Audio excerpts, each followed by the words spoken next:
চর দখলের মতো school college দখল করা হচ্ছে, বাধ্য করা হচ্ছে প্রধান শিক্ষকদের পদত্যাগে। শিক্ষা উপদেষ্টা ডক্টর ওয়াহিদ উদ্দিন মাহমুদ জানান, এটি ফৌজদারি অপরাধ। ক্ষুণ্ণ হচ্ছে শিক্ষাঙ্গনের পবিত্রতাও। বিকেলে রাজধানীর বাড়িধারায় নিজ বাসভবনে এসব কথা জানান তিনি। বর্তমান শিক্ষা কারিকুলাম বাস্তবসম্মত নয় জানিয়ে শিক্ষা উপদেষ্টা বলেন, দেশি বিদেশি বিশেষজ্ঞদের পরামর্শে বাস্তবায়নযোগ্য শিক্ষা ব্যবস্থা চালু করা হবে। সেলিম মালিকের রিপোর্ট।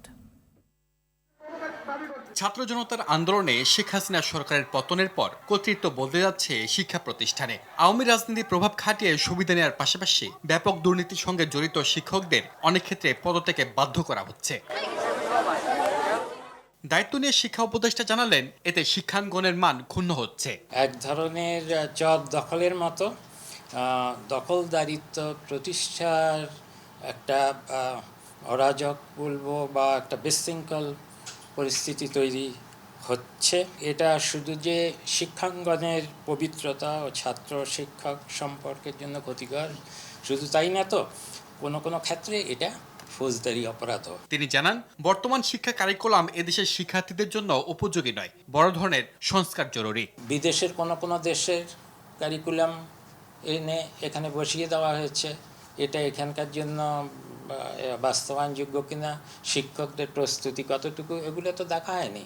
বিদেশে অনেক বিশেষজ্ঞ আছে যারা কারিকুলাম নিয়ে কাজ করে। বাংলাদেশি বিশেষজ্ঞ ইউনিভার্সিটি অফ ক্যালিফোর্নিয়াতে আছে, আমাকে এখনই লিখেছে।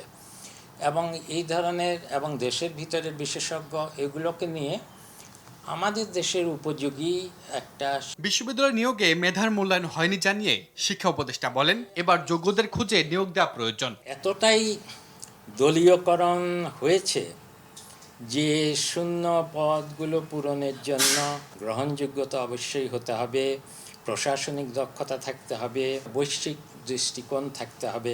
এমন মানুষ খুঁজে পেতে কষ্ট হচ্ছে। আগামী শিক্ষাবর্ষে শিক্ষার্থীরা মানসম্মত বই হাতে পাবেন বলেও জানান শিক্ষা উপদেষ্টা। সেলিম মালিক, RTV, ঢাকা।